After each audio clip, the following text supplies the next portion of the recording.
Orang yang sering mengingat kehidupan akhirat, maka dia akan dianugerahi 3 hal. Yang pertama, sering bertobat. Yang kedua, semangat beribadah. Dan yang ketiga, memiliki sifat qanaah. Sebaliknya, orang yang jarang mengingat kehidupan akhirat, maka dia akan jarang bertobat, tidak semangat dalam beribadah, dan tidak akan pernah qanaah di dalam menjalani kehidupan di dunia ini. Kemudian, wa yabla kullu syai'in minal insan illa ajbadan bihi. Ajbadana bihi. Tidak ada sesuatu pun melainkan telah hancur kecuali satu tulang, yaitu tulang ekor. Tulang ekor. Fihi yurakkabul khalqu. Dari tulang ekor itulah manusia disusun kembali. Ini hadis sahih riwayat Imam Al-Bukhari dari sahabat Abu Hurairah radhiyallahu anhu. Di antara tiupan pertama dengan tiupan kedua, Allah Subhanahu wa taala menurunkan air hujan. Yang air hujannya itu seperti air mani seorang laki-laki masuk ke dalam bumi, mengenai tulang ekor tadi. Iya, ajbuz zanab, bagian dari tulang ekor. Nah, ketika air tersebut bertemu dengan sisa dari tulang ekor manusia, terjadilah proses pertumbuhan. Sebagaimana sayur yang tumbuh ketika tersirami air hujan. Iya. Ini banyak disebutkan dalam Al-Quran. Tiupan sangkakala kedua, bangkitlah seluruh manusia. Roh dikembalikan ke jasadnya. Roh dikembalikan ke jasadnya. Kan orang meninggal dunia itu jasadnya dikubur. Rohnya kalau orang beriman di Illiyin, kalau orang kafir dan fujar di Sijjin. Hanya saja para ulama berbeda pendapat. Ya, apakah itu jasad yang lama ataukah jasad yang baru? Yang benarnya adalah jasad yang lama hanya saja dimodifikasi oleh Allah Subhanahu wa taala. Hasilnya juga berbeda. Ini disebutkan di surah Al-Waqiah ayat 62, ya. Proses penciptaan yang kedua ternyata berbeda dengan proses penciptaan manusia yang pertama. Apa perbandingannya? Penciptaan pertama ini adalah di dunia, penciptaan yang kedua nanti di kebangkitan, di mahsyar. Perbedaannya kalau dari sisi prosesnya, ya, dari sisi proses, penciptaan pertama tadi air mani bertemu dengan ovum, tapi proses penciptaan yang kedua dimulainya dari apa? Ajbuz zanab, tulang ekor. Adapun dari sisi hasil, kalau penciptaan pertama yang sekarang di dunia, mereka diciptakan untuk sirna. Dan proses penciptaan yang pertama ini penuh dengan kekurangan, makanya sakit, melemah. Sedangkan proses penciptaan yang kedua, hasilnya bagaimana? Diciptakan untuk kekal abadi, kemudian hasilnya sempurna, luar biasa. Misalnya apa? Manusia pada hari kiamat itu memiliki tubuh yang kuat. Buktinya apa? Ketika matahari mendekat di padang mahsyar yang jaraknya hanya 1 mil, ya, di bawah terik matahari dengan jarak yang seperti itu, manusia kuat, tidak binasa. Bagaimanakah sifat padang mahsyar? Karena Allah Subhanahu wa taala menyebutkan di surat Ibrahim ayat 48, pada hari ketika bumi diganti dengan bumi yang lain. Muncul pertanyaan, para ulama berbeda pendapat. Bumi yang digunakan sebagai padang mahsyar itu apakah bumi yang baru atau bumi yang lama? Bumi yang sekarang kita pijak. Iya, karena di sini dikatakan diganti dengan bumi yang lain. Para ulama berbeda pendapat. Apakah maksud bumi diganti dengan bumi yang lain ini?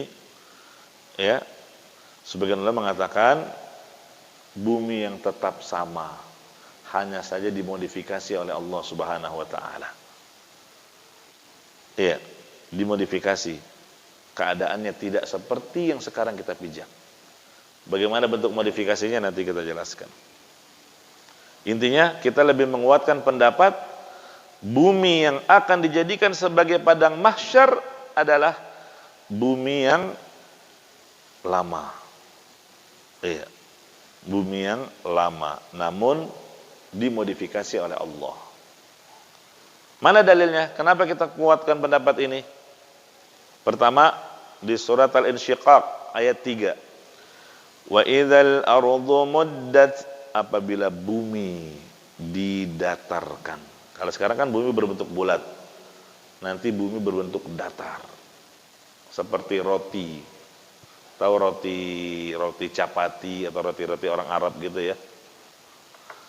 Bukan roti kayak kita, roti bantal bukan, tapi roti yang seperti piring. Iya, kata Imam At-Tabari, wa idzal ardu muddat wa idzal ardu busitat fazida fi sa'atiha. Jika bumi dibentangkan sehingga ditambah luasnya.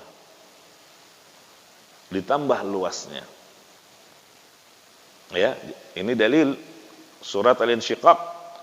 Bumi yang ada diolah dan dimodifikasi oleh Allah untuk dijadikan padang mahsyar. Dalil lainnya surat Az-Zalzalah ayat yang keempat. Insyaallah ini kita hafal ya. Yauma idzin tuhadditsu akhbaraha. Pada hari itu bumi menyampaikan beritanya. Berita atau kabar apa yang disampaikan pada hari kiamat nanti oleh bumi? Kata para ulama, bumi akan mengabarkan tentang amalan yang kita kerjakan di atas permukaannya. Jadi bumi yang kita pijak akan menjadi saksi akan ketaatan kita ataupun kemaksiatan yang kita lakukan. Ini maksud yauma idzin tuhadditsu akhbaraha. Berarti bumi akan menjadi saksi dan tentunya bumi inilah yang akan hadir di hari kiamat. Iya. Allah akan berikan kemampuan bumi ini berbicara. Makanya kata para ulama, kenapa kita disunnahkan kalau selesai salat fardu terus ingin salat sunnah ba'diyah dipindah lokasi, gitu kan? Kalau seandainya bumi yang dijadikan padang mahsyar adalah bumi yang baru yang kita tidak pernah pijak di atasnya, bagaimana dia akan menjadi saksi sedangkan dia nggak tahu apa yang terjadi, apa yang kita lakukan? Jelas sisi pendalilannya. Makanya kata para ulama, ini dalil bahwa bumi yang dijadikan padang mahsyar oleh Allah adalah bumi yang lama, hanya saja dimodifikasi oleh Allah. Nah, sekarang bagaimana proses perubahan bumi itu menjadi padang mahsyar? Ini disebutkan. Ya, pertama, bumi akan mengeluarkan isi perutnya. Allah kabarkan di surah Az-Zalzalah, ini proses pertama. Apabila bumi diguncangkan dengan guncangan yang sangat dahsyat, maka dia mengeluarkan isi perut yang dikandungnya. Iya. Dan dipertegas lagi di surat Al-Insyiqaq ayat 4. Kedua, bumi yang tadinya bulat didatarkan. Di surat Al-Insyiqaq. Wa idzal ardu muddat, apabila bumi didatarkan dan ditambah luasnya. Yang ketiga, gunung-gunung dihancurkan Iya. Jadi kalau sekarang bumi itu ada dataran tinggi, jalan menanjak, ada yang turun, ada jurang, ada lembah, gitu kan? Setelah di akhirat dimodifikasi, nggak ada lagi tanjakan, nggak ada lagi turunan, datar rata. Gunung-gunungnya dihancurkan. Di surat Toha ayat 105 sampai 107 kata Allah, hewan-hewan yang liar pun dibangkitkan. Bahkan hewan-hewan yang sudah punah ikut dibangkitkan. Iya, untuk dikisos sesama mereka, atau kalau ada manusia yang menzalimi hewan pun akan dikisos. Kalau hewan dengan sesama hewan jelas.